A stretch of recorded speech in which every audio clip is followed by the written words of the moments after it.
estamos de volta agora em definitivo. Boa noite a você que nos prestigia na capital e no interior. Siga-nos nas redes sociais, @o Rio Branco, ok? Boa noite para você que mora na capital e no interior, você de Senador Guiomar, você de Bujari, você de Porto Acre, Capixaba, parte de Plácido de Castro, Sena Madureira, onde nosso sinal chega diretamente pelo canal 8.1. Nas demais cidades acreanas, você nos prestigia pela NET, HDTV, canal 15, ou pela internet, por meio do portal riobranco.net, que é o portal oficial da sua TV Rio Branco. Como eu falei agora há pouco, nós temos o prazer de receber hoje o senador Sérgio Petecão, presidente regional do PSD. Senador, seja bem-vindo ao programa, muito boa noite. É sempre um prazer recebê-lo aqui. Boa noite, Antônio Muniz. O prazer é todo meu estar aqui no Tribuna Livre. O Tribuna Livre tem quantos anos já ainda? 10 anos. O antigo. Está completando 10 anos, mês que vem, 10 anos. Parabenizar aí pela iniciativa de trazer de volta o Tribuna Livre aqui com esse patrimônio da política acreana, Narciso Mendes de Assis. Já fui adversário, já fui aliado, mas ele sempre nunca colocou as questões. Sempre tivemos discutindo no campo da política ideológica, mas a amizade continua há muitos anos. Com certeza. E aqui, Rogério Venceslau, esse cara é bom. Então, parabéns aí ao Tribuna Livre, toda a equipe, a dona Célia Mendes, sempre inovando, trazendo pessoas altamente preparadas aqui como Rogério Venceslau. É um prazer. Muito bem. Doutor Narciso, boa noite, seja bem-vindo mais uma vez ao programa. Rogério Venceslau.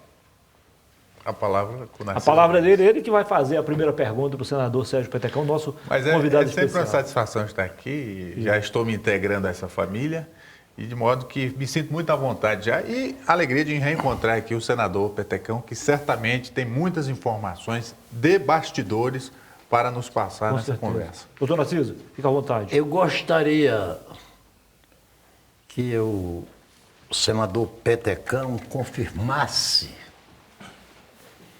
de público, sem que isso se constitua em nenhum mérito, que eu fui responsável, direta ou indiretamente, pela primeira eleição dele como deputado estadual. Verdade. É verdade, deputado? Eu era do PP. PP não, antigamente era P. A época era o PDS. PDS. Então, Disputei a primeira eleição para vereador, a convite 92. A convite do Bistene, que naquela época o Bistene precisava fazer uma legenda para a Isso, Nabirra. ele era candidato também. A Nabirra era vereador. E ele era candidato a prefeito. E ele candidato a prefeito, aí eu fui na chapa para fazer legenda para a Nabirra. Isso. Aí tirei 627. Aí o micróbio da política me pegou, a bactéria. E aí eu estava estudando, muito jovem. Né? Naquele ano, com 692 votos, Zé Alberto, médico, se elegeu vereador. Eu tirei 607. Aí, ali, naquela, né, sem experiência nenhuma, o Narciso me chama, acho que foi aqui na TV. Vem cá, Petecão, você foi muito bem votado. Vou lhe botar no PMN. Eu, Roberto Filho, quem eu acho que era o Calixto? Não. Acho que era o Pascoal. O Silva. O Silva. Ramiro Silva. Conclusão. Elegemos 2 ou foi 3 deputados? 3? 3 deputados. 3 deputados. não, mas Só o Narciso teve aquela visão de me convidar e eu nunca neguei isso, digo isso onde passei, que entrei na política pelas mãos do Bistene, foi que me levou, né? Mas foi a primeira eleição que em eu 94. perdi. Que aí o cara diz, olha, Petecão, Petecão, tu perdeu. Eu digo, se eu contar quantas vezes eu perdi quando eu ganhei. Olha, tu tirou 200 mil votos, eu digo, mas eu tirei 627. mas deixa eu concluir, Petecão. Eu sei. Isso faz cerca de uns 30 anos. Vou fazer 32. 28 anos, precisamente. 30 anos. Não é um dia, é um... É porque foi 94. E de lá para cá você juntou um rosário de vitórias. E de derrotas. Não. Da sua primeira eleição de deputado Você só perdeu estadual uma para prefeito só depois. até hoje, você juntou um rosário de derrota. De vitórias. vitórias. A sua última disputa para governador, eu fiquei surpreendido com a sua minguada votação. Aí a minha pergunta. Entre erros e acertos, quais os erros que te levaram à sua última derrota? Narciso, eu vou dizer aqui uma coisa muito forte, mas eu acho que nunca mais vou fazer a campanha que nós fizemos nessa eleição. Foi a campanha mais bonita que eu já fiz. O Rogério estava lá na equipe. Eu acho que eu não consigo mais fazer, até por conta da estrutura, a idade também, não sei se eu vou ter mais aquele pique que a gente tinha. Foi a campanha mais bonita que eu vi. O problema, Narciso, e passa a eleição, aí aparece um monte de cientista político. Olha, tu perdeu por causa disso, perdeu porque o Rogério estava lá, não botou o coelho da corda. Cada um arruma uma desculpa.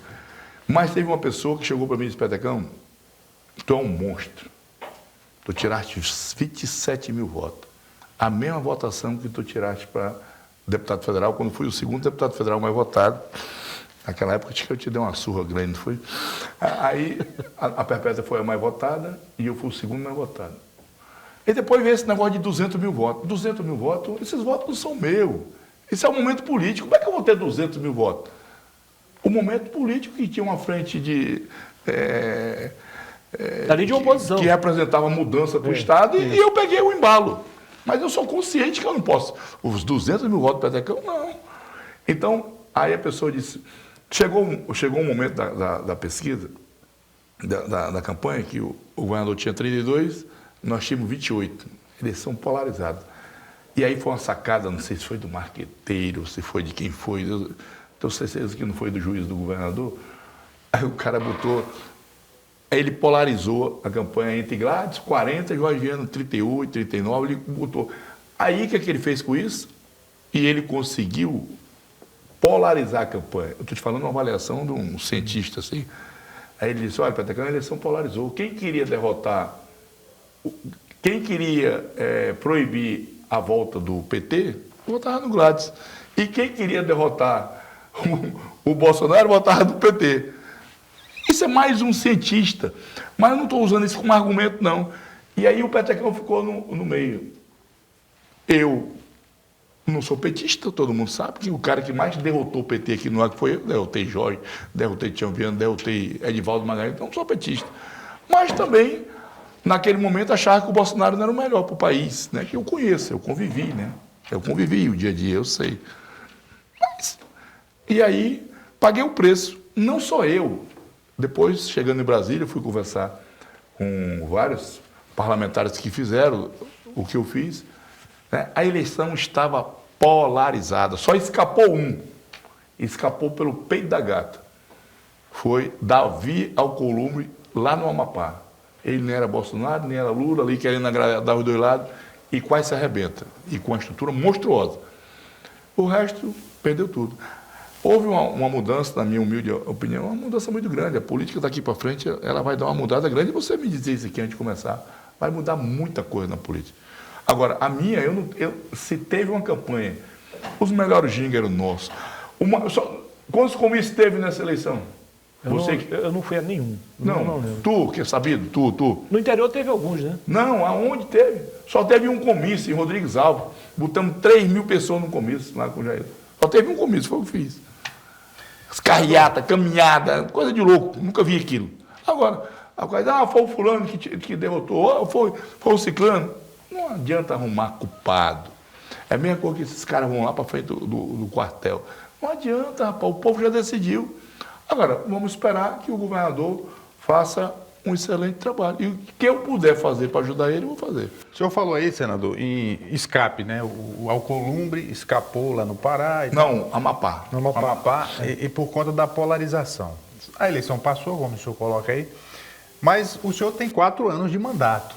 Então, acaba que o senhor hoje é, no Acre, o político moderado, com possibilidade de fazer uma interlocução junto ao governo Lula.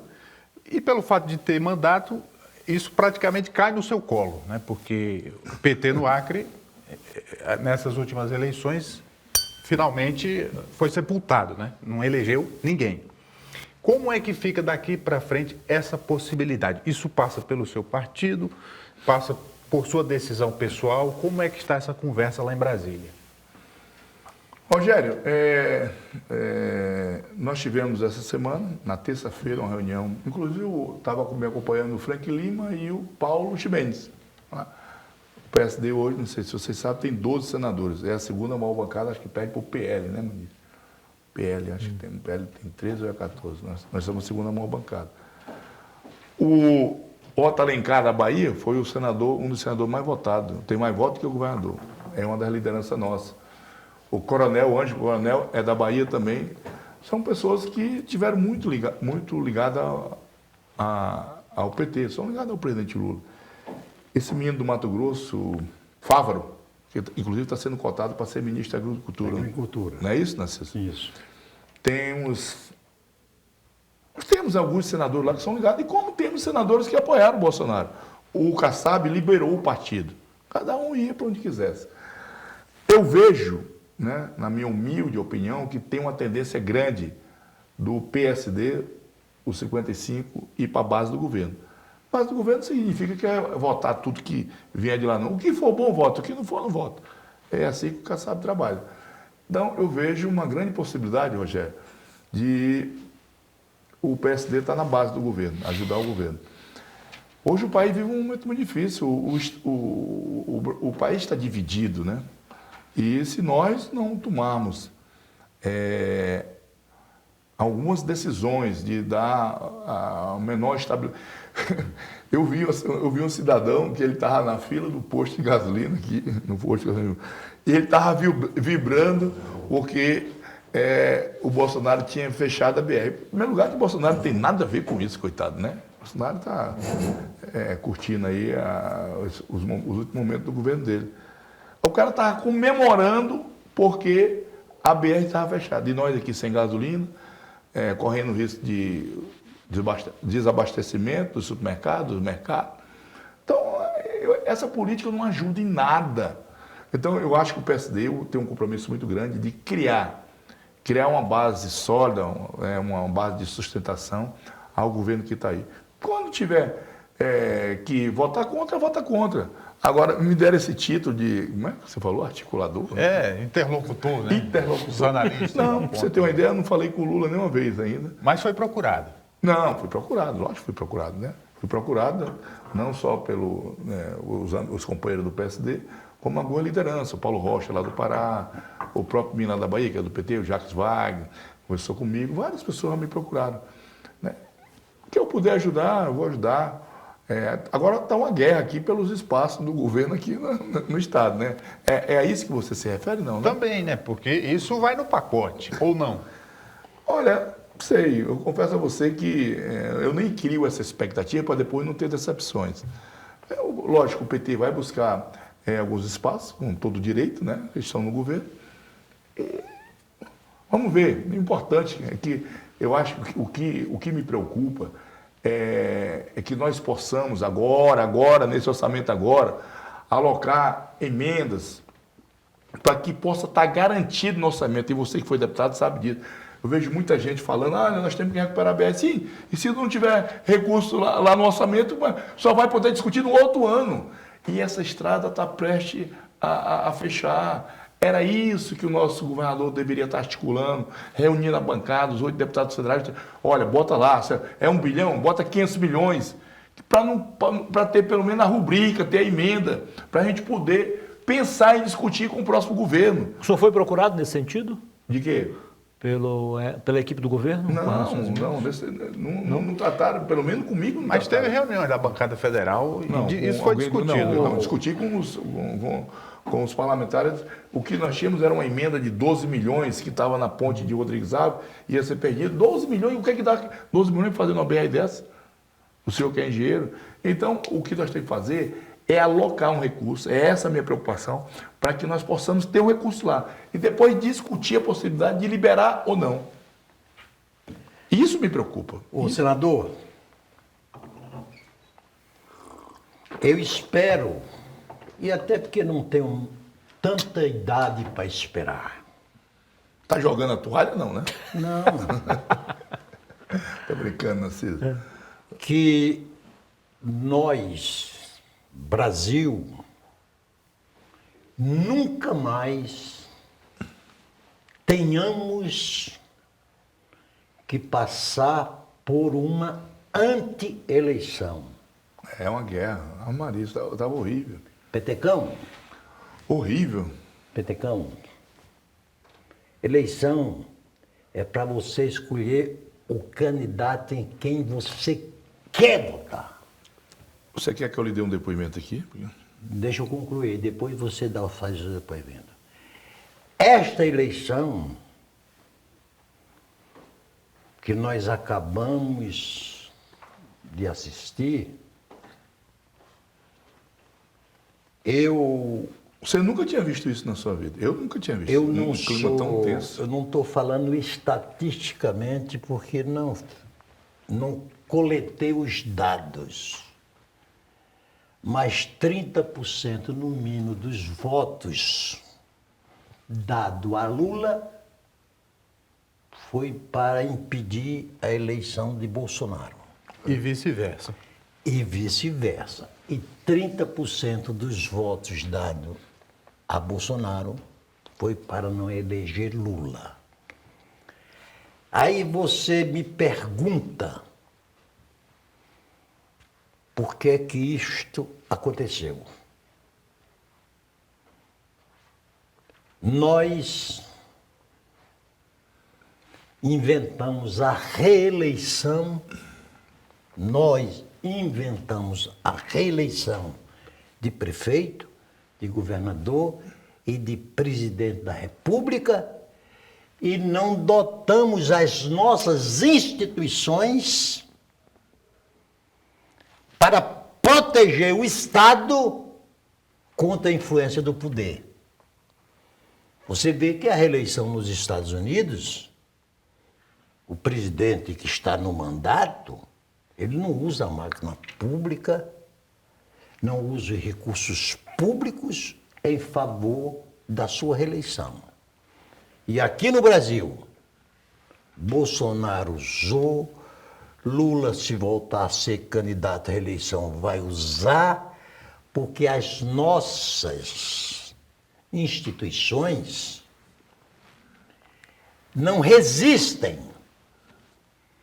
Nós chegamos ao ponto de duas das mais importantes instituições de qualquer república, que é as forças militares e o Supremo Tribunal Federal, hoje são alvos de crítica pelo envolvimento dos seus integrantes na última eleição.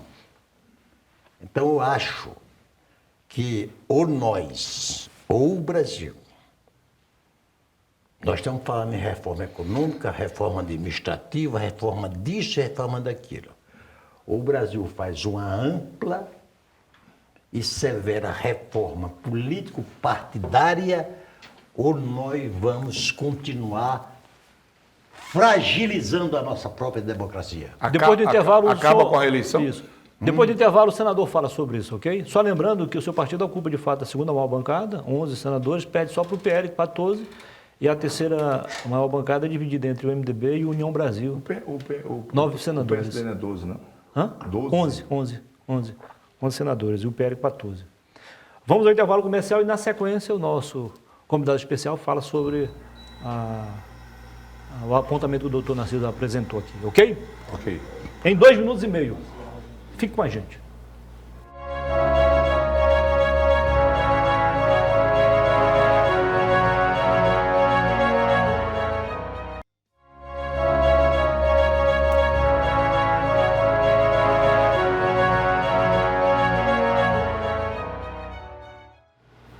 Ok, estamos de volta com a segunda parte do Tribuna Livre desta segunda-feira.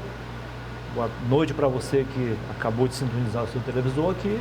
Muito obrigado desde já pela sua audiência, pela sua companhia, você da capital e também do interior. Siga-nos nas redes sociais. Registramos aqui as presenças do professor Coelho, sabe tudo sobre política. Carlos Augusto Coelho, cientista político.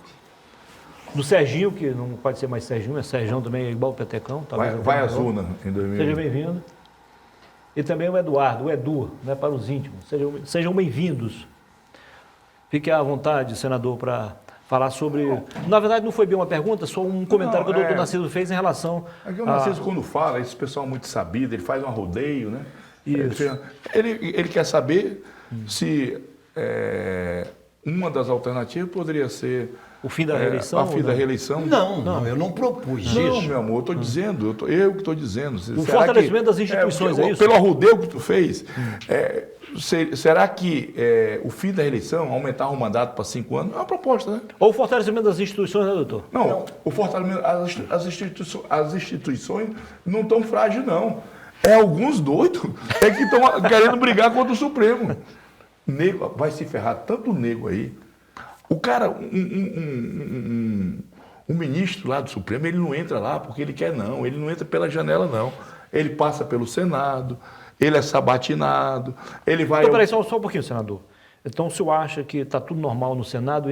O Senado está se comportando correto? Graças a Deus, nós temos lá um presidente equilibrado, né? O Rodrigo Pacheco. Aquele cara, para mim, deu uma demonstração de equilíbrio. Porque é o que tu quer, porque como você é bolsonista, tu quer que prenda os ministros. Não é isso, não. Eu vou fazer uma perguntinha. Então, pergunta. Esse ano foram lá, algemaram um deputado lá no Congresso, algemaram. Pela nossa Constituição, quem pode corrigir alguns deslizes dos nossos membros do Supremo Tribunal Federal é o Senado. Esse deputado foi preso porque ele estava rezando? Ele estava... Não interessa o que ele fez. Não, interessa sim, senhor. Eu só digo o seguinte... Eu tenho uma imunidade parlamentar. Calma. Eu só digo o seguinte... Calma. Não, ele não estava roubando, nem estuprando, nem matando. Tá, só digo isso. E ele foi algemado lá. O senhor acha... É normal isso? Amigo... Na democracia? Eu não conheço ninguém que tenha passado esse tipo de constrangimento que vocês acham só. Lá no Senado, eu vejo o cabo aí na tribuna e fazer críticas ao Supremo, fazer críticas ao presidente da República, faz críticas. Uma coisa é tu fazer uma crítica, outra coisa é tu dizer, olha, nós temos que prender esses ladrões do Supremo, esse bando de vagabundos. Ei, tem que respeitar, isso que esse homem está falando, nós temos que respeitar as instituições. Tá. O meu direito, que eu tenho ali é parlamento, é falar, né? O senhor que é sabido, o meu direito de falar não me dá o direito de eu ficar agredindo as pessoas. Tá. Eu vi agora o cidadão dizendo que está amolando uma mola de fusca para fazer um punhal grande para arrancar a tripa dos... Ok. Pra gente avançar... Tu acha isso certo? Não, para a gente avançar... Não, porque tu acha certo? Claro que não. E eu sou muito claro e objetivo. Não concordo. Mas para a gente avançar, o assunto não é esse. Então, o senhor acha que o comportamento do Supremo está tudo bem, tudo ok? Não, homem. Os excessos, eu sou contra excesso. No dia que um ministro... né, o PL entrou com ação agora.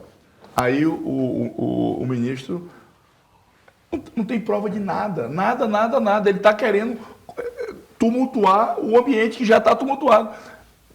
Aí o que é que o ministro fez? Deu-lhe uma multa bem dada, acho que 22 milhões. O senhor apoiaria a multa? Hã? O senhor apoiaria? Mas é muito claro que o cara está tumultuando. Os aliados dele eram o PP e o P não sei o quê, já saíram. Isso. Porque ninguém concorda com isso, irmão. Não é porque eu tenho direito, eu tenho uma imunidade parlamentar que me dá o direito de chegar lá e esculhambar o ministro. Esse bombardeio que hoje é em cima desse ministro aí, o nome dele é o carequinha lá. Alexandre de Moraes. O Alexandre de Moraes, o ministro, era em cima do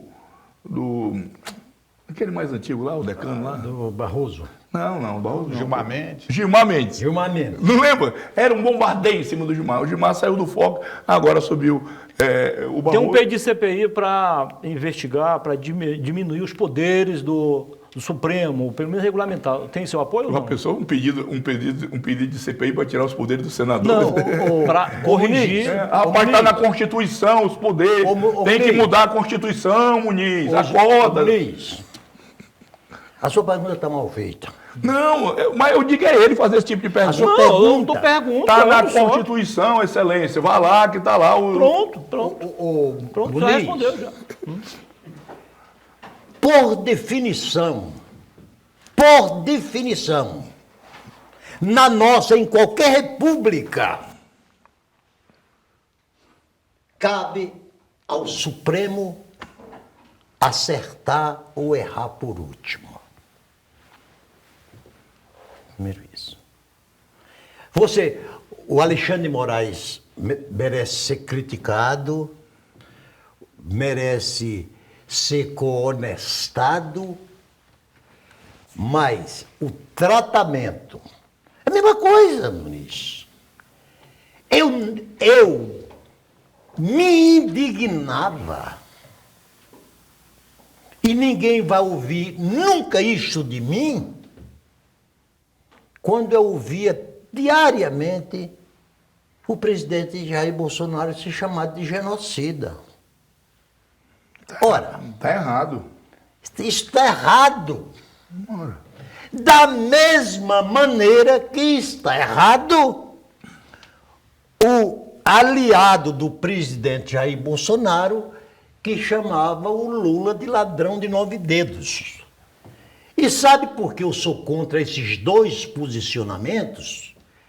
Porque, como nós já caminhávamos numa eleição polarizada e um dos dois haveria de vencer, até porque eu lhe digo que me surpreendi com a votação do Jair Bolsonaro.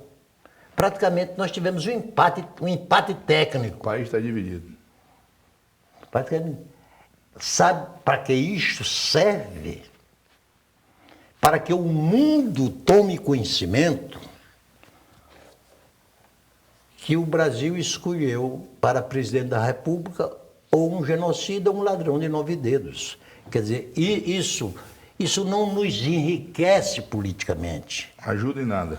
O que nós temos que fazer daqui para frente é acabar com o fanatismo político. Se o petecão é candidato e o eleitor queira votar nele, você não pode, porque não gosta do petecão, dizer não vote naquele canalha. Você não pode. Você não pode. É por isso que eu espero, da mesma maneira que eu estou torcendo que o presidente Lula supere esta fase cruel que nós estamos vivendo, eu estaria desejando que, se o vencedor fosse Jair Bolsonaro, que ele fizesse a mesma coisa. Porque o nosso país não pode continuar transformando uma eleição numa guerra. Mas o senador e o Rogério estão muito calados. Mas eu quero... Eu só quero te fazer uma pergunta. Você me fez uma pergunta, não foi? 2, não? Foi bem umas 3. Umas 3. Tu concorda com aquele cara que atirou nos carros da Polícia Federal e jogou granada nele? Claro que não. Não, porque... A minha resposta é rápido, não sem rodeio, não gosto. Qualquer tipo de violência eu sou contra. Não, mas... Isso Aliás, não, os policiais isso não é federais foram apenas violência, cumprir. Isso não é foram apenas violência. cumprir um mandado. É o que Vamos menos tem aproveitar culpa, o tempo, né? Muniz. Vamos aproveitar Vai, o tempo. vamos, Eu vamos, quero depende falar de com o vocês dois aí, ó. senador sobre a COP27. Isso. Ele esteve lá. Esse evento, ele Você tem esteve lá, senador? Sim. uma importância para o Acre, que nós estamos na Amazônia, e a Amazônia foi um dos focos das discussões. E eu gostaria de saber a sua opinião, senador, sobre se o senhor viu realmente lá na COP27 um interesse genuíno que, de fato, possa se traduzir em algum bem-estar para quem mora lá na beira do rio, dentro da floresta. 30 milhões de amazônidas. Os amazônidas. 20, rapaz, aumentou 10. Que se Quase fala 30, muito 27 e pouco. em recurso, em redução das emissões de carbono, mudança climática, mas o cidadão que está lá dentro, muitas vezes, nem sabe o que é isso. Né? O senhor acha que tem condição de ter alguma coisa nesse sentido, de melhorar a vida de quem vive aqui? Marcelão, essa coisa está tão acirrada. A minha rede social, todo dia entra uns cabos, entra gente elogiando, mas a maioria esculhambando, dizendo que eu virei petista. Aí um cara disse, olha, Petecão, eu votei em você e nunca mais eu voto. Aí eu disse, mas o que foi que eu fiz, meu irmão velho? Ele disse, olha, você foi para essa tal de COP, mas o Lula... Eu disse, não, homem de Deus. Eu fui pela UIP, União Interparlamentar. É uma entidade que eu faço parte, e eu fui convidado pela UIP. Então, o debate é no campo da política, né? Reúne os parlamentares do mundo todo discutindo o que é que os parlamentos podem fazer E aí nós tiramos uma proposta que a gente encaminha para o debate na COP. Agora vou à sua pergunta. Acho que ontem o cara disse, olha, mas se gastou muito dinheiro indo para essa COP. Eu digo, olha, seu governador, se você vai lá, o governador, digamos que o governador foi lá, gastou 200 mil reais com a equipe dele, 300 mil reais, sei lá, 500 mil reais. Mas se ele trouxe lá um compromisso de um país rico desse de investir $1 bilhão aqui, então já deu retorno. Agora, o que está sendo cobrado, Rogério, é que há 30 anos atrás, aqui, isso aqui é um relatório, um relatório da COP. Nós tivemos a Rio 92, é isso? Rio Eco 92. Nós estamos aí há 30 anos, né? O que é que o Acre recebeu de concreto, assim? Ó, o que é que o Acre recebeu? A não ser os acordos, né? Todo mundo vai lá e assina um monte de acordo. Isso foi o que eu perguntei. Né? Assina um monte de acordo. E eu tive a oportunidade de dizer, né? Eu estava numa reunião que o governador estava também. Aquele rapaz do Pará tinha umas ONGs americanas, falou assim, olha, nós queremos falar sobre devastação na Amazônia. Aí disse, você quer falar de devastação na Amazônia e você não quer falar sobre os amazônidas que moram na Amazônia? Ótimo. Aí o cara, não, tudo bem, podemos... Petecão, eu estou preocupado com quem mora na Amazônia.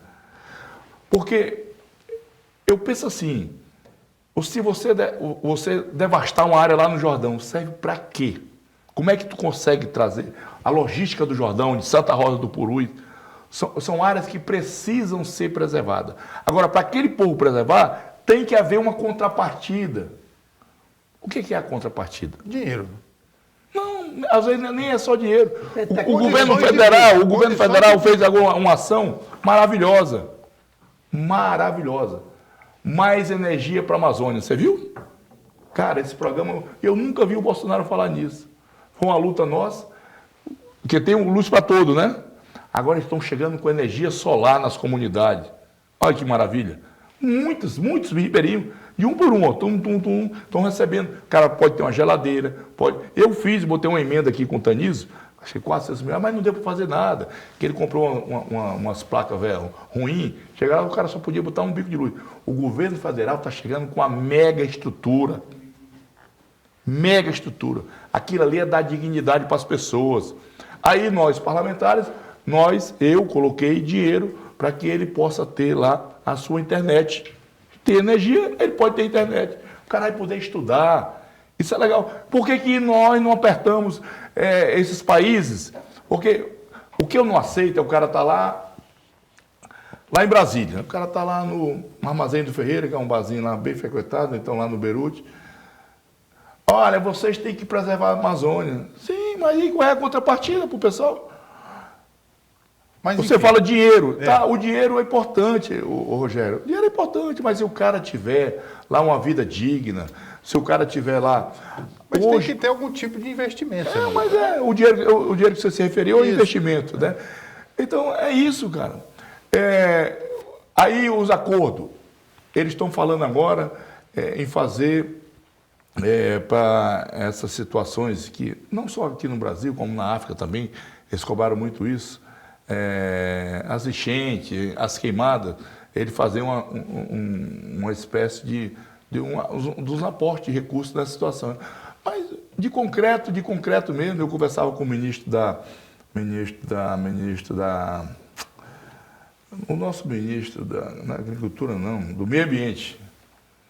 E aí ele estava falando exatamente isso, numa conversa pessoal, está aí um deputado que foi comigo, deputado lá da Bahia, e ele disse, cara, o mundo está vivendo uma crise.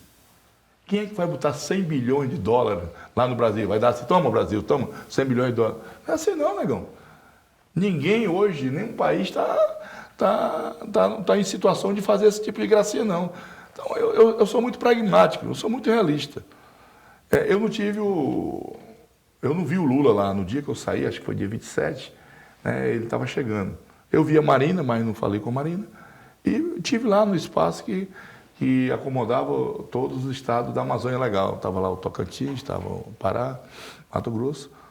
Eu acho que eu tenho que participar sim, o governador tem que participar. Eu não conversei com ele, né, a respeito de qual foram os acordos, qual foram os benefícios, eles falavam muito nesse carbono, no Crédito de carbono. crédito de carbono. Diz que o Estado hoje tem uma estrutura grande para trazer recursos para o agro. Que venha o recurso.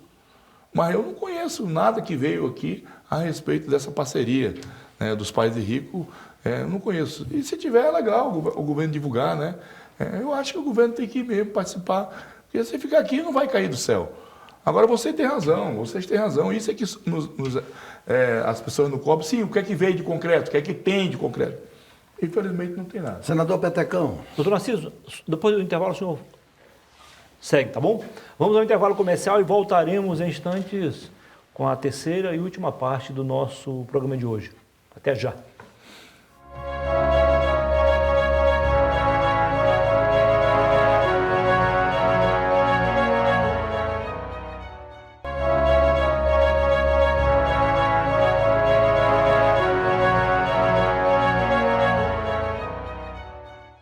Estamos de volta com a terceira e última parte do nosso programa de hoje, Tribuna Livre, aqui na sua TV Rio Branco, canal 8.1.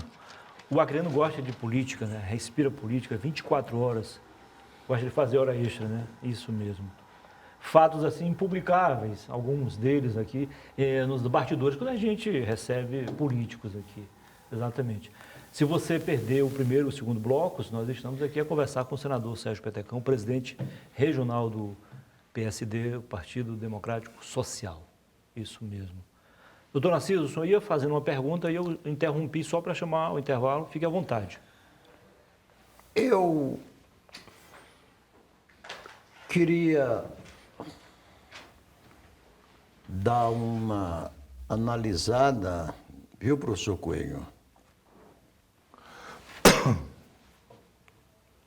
E fazer uma comparação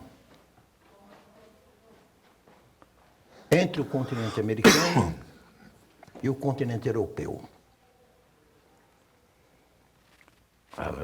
A União Europeia tem 40 e poucos países, e nenhum deles o regime é presidencialista. E nenhum deles. Ou você vai contra o parlamentarismo monárquico ou republicano, onde o povo vai às urnas escolher o chefe de Estado e os parlamentos escolhem o chefe de governo. A nossa América teve a infelicitude de ser colonizada pelo quintal da Europa, porque a planície ibérica, Espanha e Portugal foi quem colonizou todos os países da América do Sul. E Central. E América Central. E como a gente pretendeu imitar a forma de governo a existente nos Estados Unidos, que ela fora preparada para ser um país presidencialista desde o seu primeiro presidente, aí nós aqui adotamos o regime presidencialista. E no que nisto resultou? Não só foi nas crises brasileiras. Seu Muniz, na década de 70, dos 10 países da América do Sul, só a Colômbia não tinha um ditador. Para você ver como é. Porque o regime presidencialista entrega a mesma pessoa a chefia do Estado e a chefia de governo. E o pior, com um prazo fixo e determinado. A Inglaterra agora mesmo, depois de uma chefe de Estado ter passado 67 anos chefiando o Reino Unido, sem ter provocado nenhuma crise, nenhuma, a mais remota possível, nos últimos 2 anos já tocou 3 vezes a chefia de governo. Porque governo é como Doutor, só uma empregado. observação aqui. Eu sei que o entrevistado é ele, mas um minutinho só. É, ótimo, eu também concordo com o senhor, mas tem um mecanismo que você pode corrigir. E o senhor já deixou bem claro que sempre foi contra, que é a questão do impeachment. Eu queria que o senhor explicasse, mesmo em rápidas palavras, por quê? Porque o impeachment, você sabia que o impeachment existe também nos países europeus. O impeachment foi inventado no ano de 1202. O impeachment existe na Constituição Americana, mas o impeachment é como a arma de um policial. Você utiliza da forma mais conveniente se não precisar disparar. Impeachment é uma ameaça para que nós não tenhamos um governante irresponsável. Então, eu pergunto, na Constituinte, eu fiz parte do bloco que diga de passagem que a nossa Constituição, até 80% do seu feitio, ela caminhava para o estabelecimento de um regime parlamentar de governo. Aí veio aquela história dos 5 anos do Sarney. Quem foram os líderes à época que acabaram fazendo essa frente? O próprio presidente da República. Tinha interesse também. O próprio, em troca de mais um ano de governo, e os parlamentaristas daquela época eram as grandes figuras da política nacional. O próprio Lula era parlamentarista. O Ulisses Guimarães era Olha, parlamentarista. você não esqueça que só tem esse bloco. E que Esse não é o último bloco? E que Vossa Excelência é o entrevistado. A minha pergunta. Senador, não se discute lá no Senado o estabelecimento do regime parlamentar ou semi-parlamentar de governo do país? Narciso, eu acho que eu tenho que aprender muito, tu faz um rodeio para fazer essa pergunta, tu falou de tanta coisa, das Américas e não sei não. Ô, Narciso, eu penso o seguinte, isso não está na pauta do Senado, não. O país hoje passa por um momento tão difícil, nós temos outras prioridades, entendeu? Nada que se venha discutir, não vejo nenhum problema. Agora, nós não podemos nos dar o luxo hoje de... não vou dizer perder tempo, né? Que esse é um tema importante que nós temos que começar a pensar. Se fala até numa reforma da Constituição, e acho que aí sim pode entrar, né, nesse debate. Mas hoje não é prioridade lá. Eu estou falando pelo Senado, não é prioridade. Hoje o que está na ordem do dia lá é a PEC. O senhor vai votar a favor ou contra? A favor de quê? Da PEC? Mas qual é A PEC da transição? Sim, mas, amigo, não se trata de ser a favor ou contra. Nós temos que saber... já bota assim, é a favor ou contra? Se votar contra, resolve? Não sei, Não, não e- precisa perguntar. E a favor e contra qual das PEC? Exatamente, isso, amigo. Sabe? Não é a PEC, qual o valor da PEC? Né? Não se trata de ser contra. Se eu disser, não, você é contra. Sim, mas contra o quê, irmão? Eu sou contra o país afundar? É isso? Eu quero que o país afunde? Mas, senador, não é tão simples dizer sim ou não, aí depois o senhor explica. Não, Muniz, eu vou votar a favor. Pronto. Eu não quero que o país mergulhe numa crise, isso para mim não é bom. Hoje o cara passou a mensagem, olha, você vai votar contra, que nós somos contra. E contra o quê, homem de Deus? Que tu é contra o quê? Não, o Bolsonaro é contra. Contra o quê? Eu tenho certeza que o Bolsonaro não é contra a PEC. Nem não se pode manifestou ser. sobre isso. Que ele não, mas tu vai dizer que esse debate não existe. Existe, rapaz. Os caras querem que o governo afunde. Se o governo afundar, quem afunda é o povo brasileiro, rapaz. A tua pessoa tinha estar numa crise, a pessoa tem o salário atrasar. Olha, eu quero a intervenção.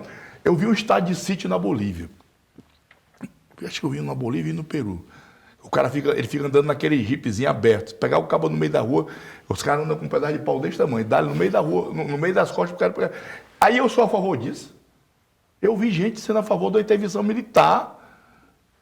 Não existe, cara. O momento, porque o tema que você trouxe, não é que o tema não seja importante. Ele é importante, Narciso, mas não está na ordem do dia do Senado. Eu quero falar sobre os 4 anos que o senhor ainda tem como senador, mas discussões políticas, discussões sobre eleições. Porque por mais que seja importante manter essa responsabilidade que o senhor coloca de tirar o país dessa crise, mas já estão falando que vão ser candidatos em 2024, que vão ser candidatos em 2026. Não, mas tem eleição municipal agora. Aí o que acontece? 2 anos, O senhor, como senador, como alguém de expressão no Acre, é instado a dar suas opiniões. Como é que o senhor vê eleição de prefeito e eleição de governo no meio desse cenário turbulento que me parece não vai ser tão fácil de desfazê-lo? Não, agora quem é a política municipal é a Mafisa, né? Que é minha esposa, ela que vai definir. Olha, Rogério, lógico, nós nos preocupamos lá no PSD, nós temos pessoas que cuidam disso, né? Eu ajudo. Nós estamos identificando alguns municípios que o partido, com certeza, vai se envolver, outros municípios. Eu acho que nós vamos ter um entendimento de nós fazermos uma reflexão e não fazer mais o que nós fizemos na eleição passada, sair apoiando todos os prefeitos, aí quando chega na época da eleição, que o partido precisa, o cara não vai apoiar um candidato a deputado federal do partido. Todo partido busca eleger uma base de parlamentares federal, o partido não elegeu. Elegemos 2 estaduais, ficamos muito felizes por conta disso, né? Mas vamos ter que rediscutir algumas decisões do partido. Você está falando aqui da capital ou você está falando do estado todo? Né? Porque o PSD é estado estadual. Todo. Nós elegemos foi 2 prefeitos, 2 prefeitos, 6 vice-prefeitos, 7 vice-prefeitos. Poucos desses nos apoiaram, entendeu? Foram apoiar outros que não tinha nada a ver. Então, e aí o partido que eu falo, o partido não é o petecão, pô. Eu tenho o recurso do fundo partidário. O prefeito vai receber dinheiro do fundo partidário, recebe. Os vereadores recebem dinheiro do fundo partidário. E aí depois, como é que eu explico para a direção nacional do partido? Olha, aquele pessoal que nós elegemos foram apoiar outras pessoas. Então, não é fácil. É preciso fazer uma reflexão. O partido tem sido muito rigoroso, né? Nós deveremos expulsar alguns vereadores, alguns vice-prefeitos que não caminharam com o partido, né? Já foi tomada a decisão lá no Conselho de Ética do partido. E vamos aguardar. Mas vamos sim participar, com certeza, diretamente, firme nas eleições municipais.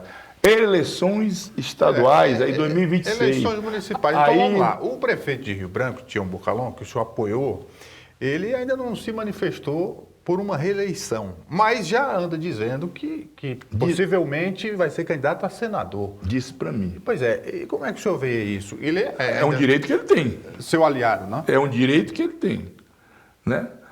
Até que não mude o quadro, até que não mude. Né? Eu posso até nem ser candidato, sei lá, ou lá no partido decidir que é o Coelho, é o Serginho, é o Solino, o Petecão. Não é mais candidato, o candidato é fulano. Até que mude alguma coisa no partido, eu sou candidato à reeleição. Se o Bocalon for candidato à reeleição, com certeza ele vai enfrentar o Petecão. Ele vai enfrentar o Petecão. Mas eu acho muito prematuro, né? Você fazer qualquer tipo de prognóstico agora, né? Eu não sei por que o Bocalon anda dizendo isso, né? Nós vamos ter uma eleição municipal agora muito dura. O senhor apoiaria a reeleição dele? Eu vou apoiar do Petecão. Do senador? Não. Daqui a 2 anos tem eleição municipal. Ele não, deve ser candidato à reeleição. Isso não é uma reeleição. decisão minha, não. Isso é uma decisão de partido. Nós temos uma vice-prefeita lá da capital. Não é uma decisão minha, não. Isso aí não vamos discutir lá no partido. Entendi. Sabe lá se o Bocalon quer o apoio da gente? Não, acabamos de perder a eleição. E se o Bocalon não quiser, diz, vocês estão liberados.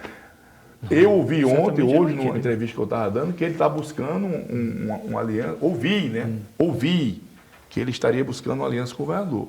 É todo o direito que tem. Eu acho que uma aliança com o governador é muito melhor do que com o Petecão. Tu ri? Petecão, senador, no mês de março deste ano, ainda inconcluso, no mês de março deste ano, ainda... Março passado. Isso.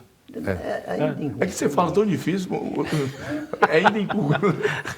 O nosso país desavergonhadamente,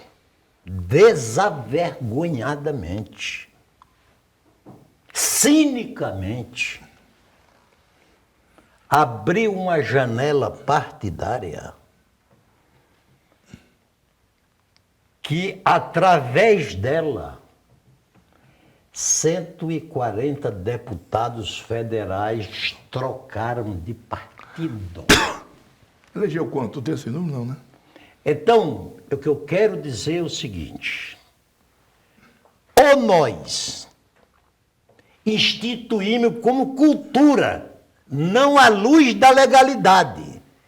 Porque lá nos Estados Unidos, por exemplo, se você perguntar se você for pertencer a um partido Democrata. e trocar pelo republicano, você nunca mais se elegerá. Porque lá a fidelidade partidária está na cultura do eleitor. Está na cultura do eleitor. É verdade. Então, num país que permite que, faltando 6 meses das eleições, 140 congressistas mudem de partido, este país está perdido. E o prefeito que o cabo ajuda, que vai lá, o partido dá dinheiro, o partido vai lá para a rua, pede voto, e ele trai, ele merece o quê? Hã? Na pergunta, da Então, resposta? é isso que eu estou dizendo. Merece o então, quê? o que nós precisamos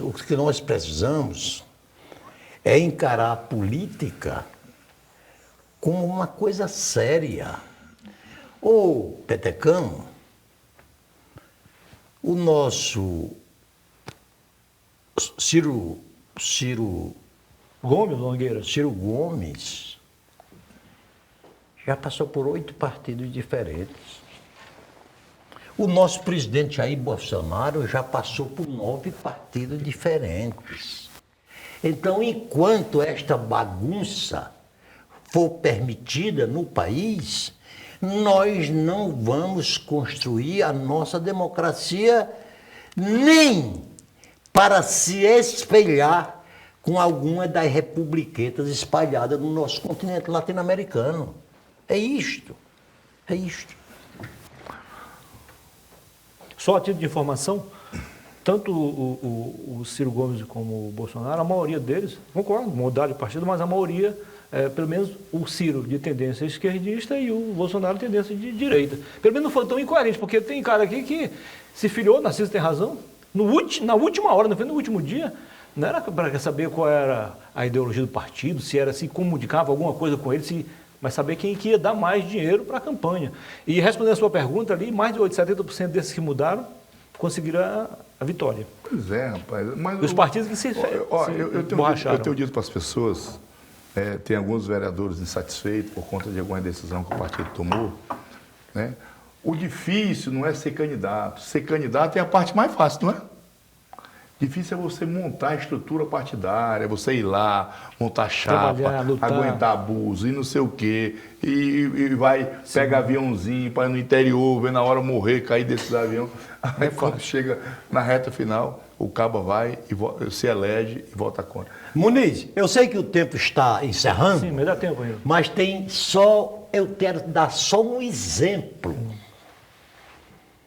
da imoralidade, da indecência, do mau caratismo que é o nosso sistema político eleitoral.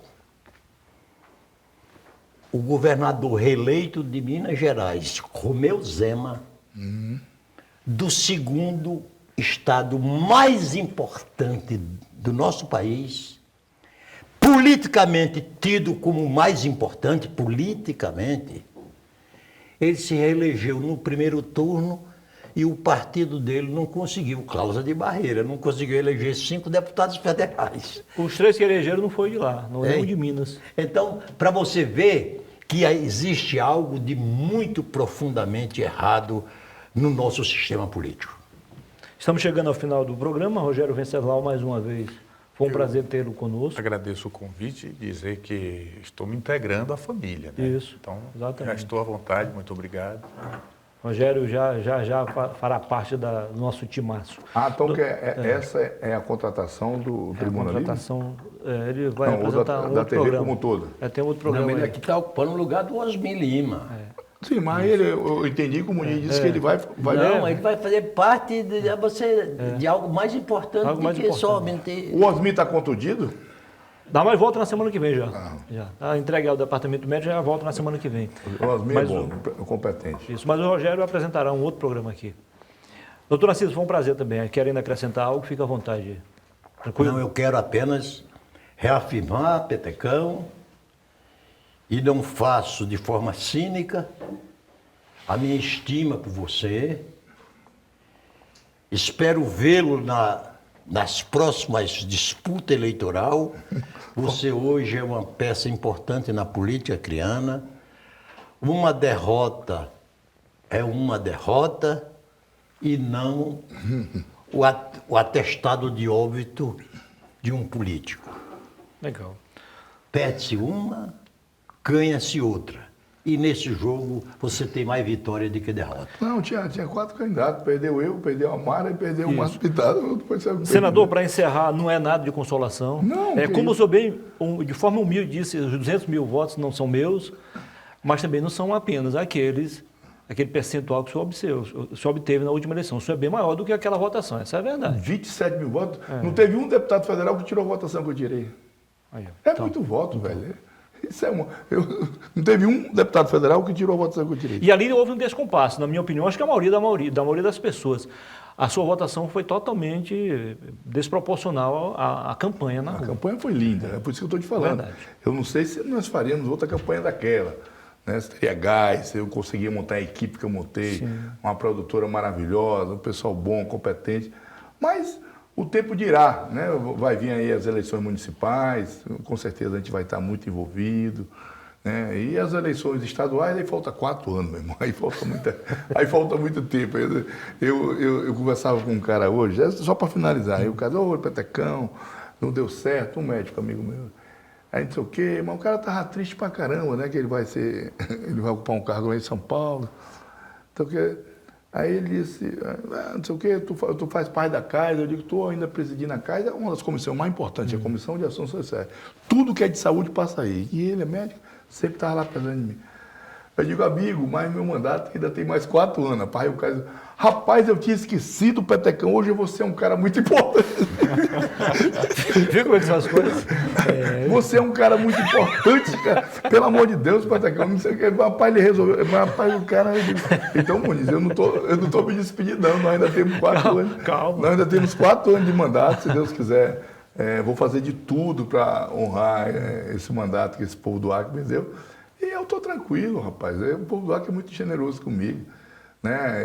Se tem alguém que não pode reclamar da política, sou eu. Né? Eu vou fazer 32 anos de mandato. Andaram comentando que o senhor disse que estava analisando friamente para não ser mais candidato a nada. Não procede, então, essa informação? Não, nas eleições municipais, o cara perguntou se eu era candidato a prefeito. Tá doido. Não, daqui 4 anos, mano, não tem muito isso, tem muita... Muniz, você me permite ainda que eu aqui reproduza uma frase. E, Coelho, presta atenção nessa frase, Coelho.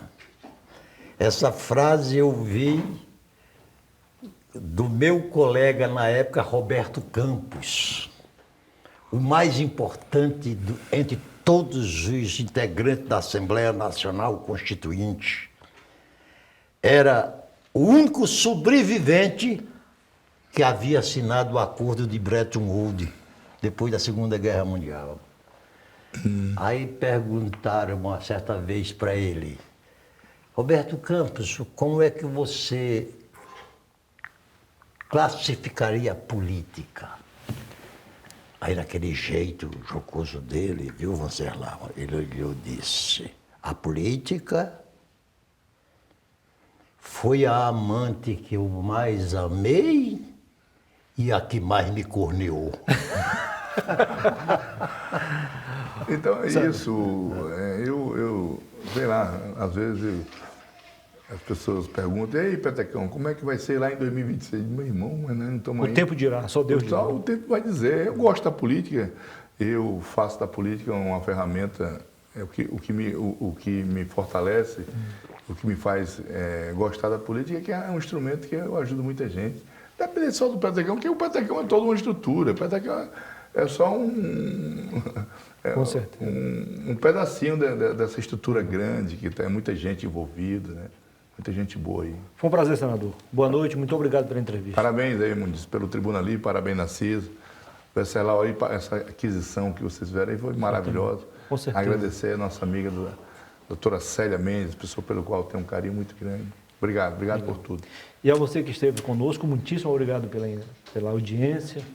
Boa noite, que Deus nos conceda uma semana de paz, de harmonia e de prosperidade. Boa noite.